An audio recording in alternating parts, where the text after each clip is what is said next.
Today, for deliberate practice, we are going to talk about class.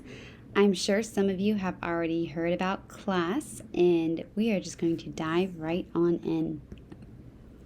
All right, we're going to spend the bulk of our time just understanding what class is. You may have heard of class scores and know that it's important. This session will provide an outline of the domains and their dimensions and briefly explain why class matters. There is a lot more to dig into of each dimension and domain, so I just want to clarify that this is a very high-level overview just to get you familiar with the class framework so that you can understand it and why we talk about it so much in early childhood. All right, as always, here are our guiding principles. So how does class relate to ECR? Classroom quality aligns with the Every Child Ready guiding principles, specifically in the components of nurturing and balanced. Nurturing early learning experiences contributes to students' positive feelings about school, teachers, and their community. Classroom quality focuses on the ways in which teachers nurture students' positive feelings and emotionally connect with students during instructional and non-instructional activities. Additionally, balance focuses on how teachers implement balanced instruction in early childhood classrooms to support children's development across social, emotional, and academic competencies. Classroom quality also focuses on balanced instruction by viewing a variety of teacher and classroom characteristics that contribute to child outcomes, including high-quality classroom environments and teacher-child interactions. So, let's take a trip down memory lane. Think about the great teachers in your life. What made them effective? Why do you remember them?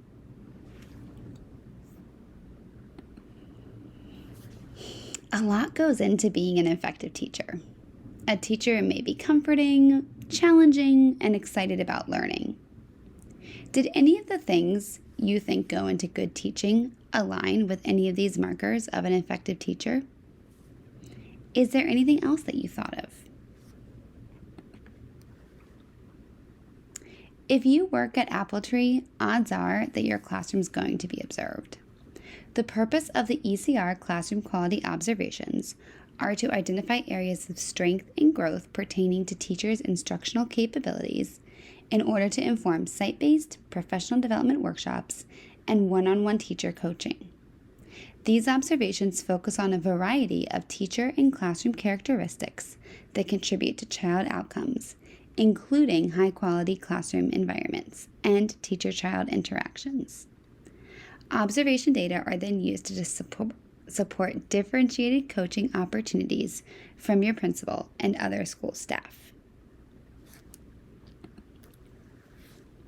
The Classroom Assessment Scoring System is a research-based observational tool that's used to help teachers and schools improve the effectiveness of interactions between teachers and children in classrooms. There are many elements of the classroom that influence learning, and that for some people, the most important elements are structure and content. Structure answers the who, what, and where questions. For example, what is being taught? That might be the curriculum or the content standards. Who is teaching? That would be the teacher's credentials, their background, education level, that type of thing. And then, where is the teaching happening? Is it in the classroom environment? Are there materials available? Although structure in a classroom is important to a child's learning and development, it is essential that we review the process elements, which address the how questions in a classroom. For instance, how do teachers implement activities? Do teachers interact with children on a daily basis? Do teachers form relationships with children? How does the teacher facilitate teacher-child and peer interactions?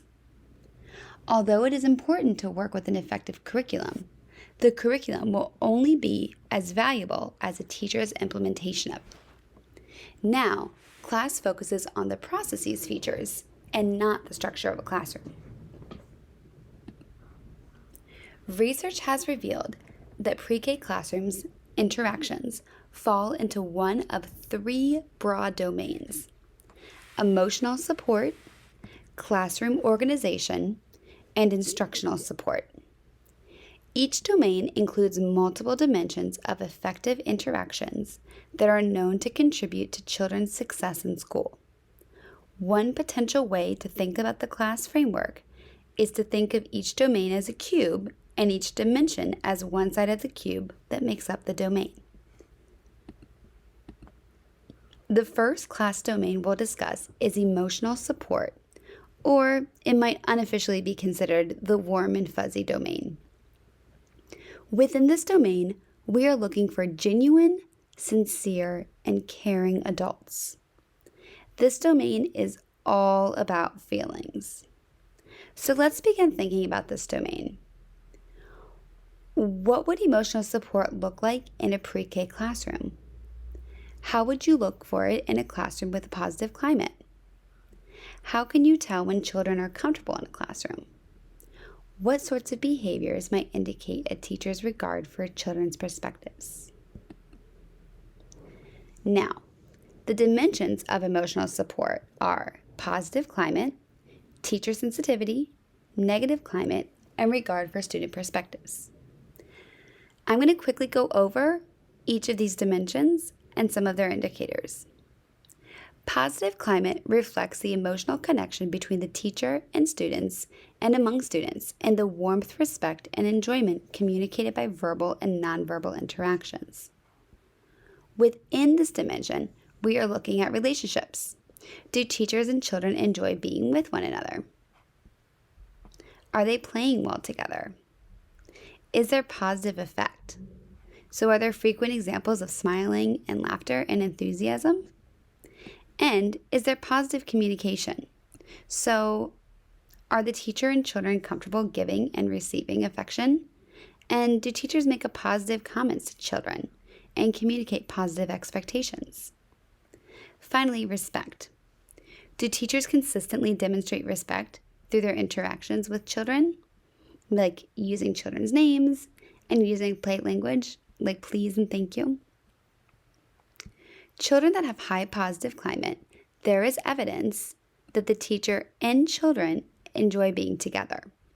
For example, they often smile and laugh together. The teacher might respectfully listen and enjoy what the child has to say. The children enjoy joining children's activities. Now, on the other end is a negative climate. You don't want to score high in this area. A negative climate reflects the overall level of expressed negativity in the classroom. The frequency, quality, and intensity of teacher and peer negativity are important within this dimension. Negative climate is not the opposite or the absence of positive climate, but the presence of specific negative behaviors. So within this dimension, we might be looking at negative affect.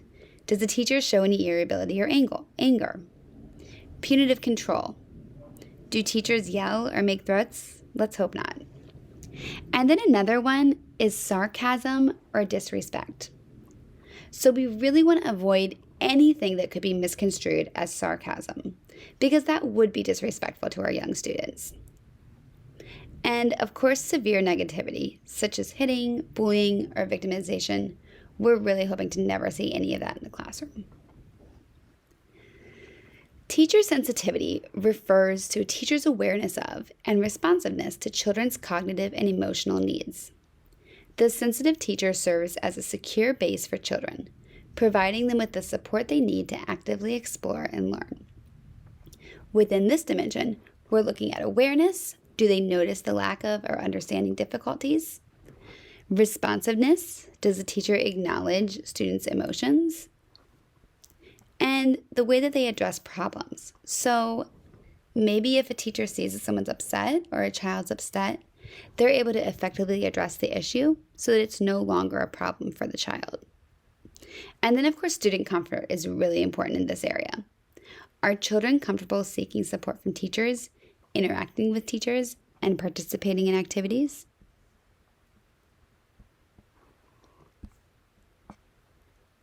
Some things that teacher sensitivity might look like or sound like in a classroom would be children seeing teachers as sources of support and reassurance.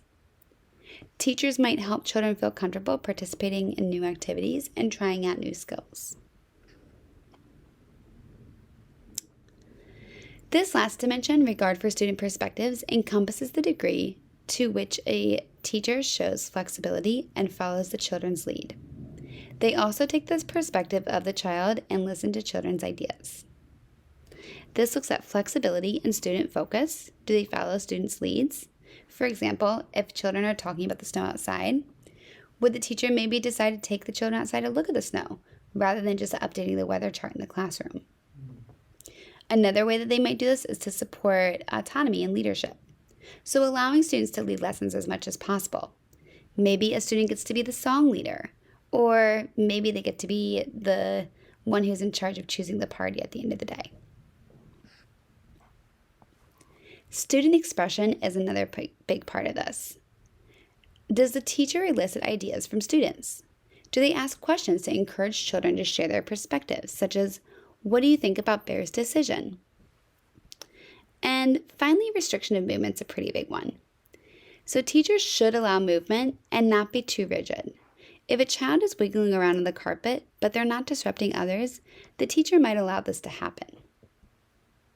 So ways that teachers can increase regard for student perspective might be letting children learn that they're genuinely valued when teachers are interested in their ideas and perspectives. Children might get excited when they realize they can do something on their own. Teachers can support children's autonomy and leadership by giving children opportunities to lead activities or perform meaningful roles in the classroom. Now, we are going to watch a brief video to help you correctly sort evidence into the correct dimension. As we watch, I'm going to pause and point out areas of specific observable behaviors. Let's get started. 2, 3, all my friends are here with me. You're my friend. All right, I just wanted to note that little boy who was walking back from the door. He got to be a helper and open the door. So that shows regard for student perspectives, support for autonomy and leadership. You're my friend. You're my friend and you're my friend. Friends, friends. 1, 2, 3. All my friends are here with me. Even that song, it might seem small, but it's a way to enhance positive climate by singing songs about friendship. Kevin, crisscross applesauce. Kimberly, crisscross applesauce. You know what I think, Daniel? I think you need to go sit with Miss Triss. Daniel, come sit back here. Okay, I can see there's going to be trouble. Up! If you're sitting crisscross applesauce, then your friends are going to be able to see. Stephen, Daniel, and Miss Triss cannot see when you're up like that. Yes, I can. So even though this teacher is being pretty direct, she is also displaying some teacher sensitivity in awareness and addressing problems. So she must know that her students are going to have trouble or might say something about not being able to see the book. So she's trying to be preemptive, and she's encouraging students to find a good place so that problems don't really start. I know everybody loves those shoes, Scarlett, but right now it's Mrs. King's turn, and we're going to listen to the story, so scoot over. I can't see shoes. Oh, look at that. It's a pancake. A pancake. I've never seen a pancake like that pancake. What is it? What's so funny about that pancake? He's talking. He's talking. He's happy. He's happy. So before we close out, I just want to highlight again how the teacher is encouraging students to share. So she's asking them questions, and they're answering freely, and they're really having a conversation. So this was just a short clip to give you an idea of what these markers might look like in the classroom.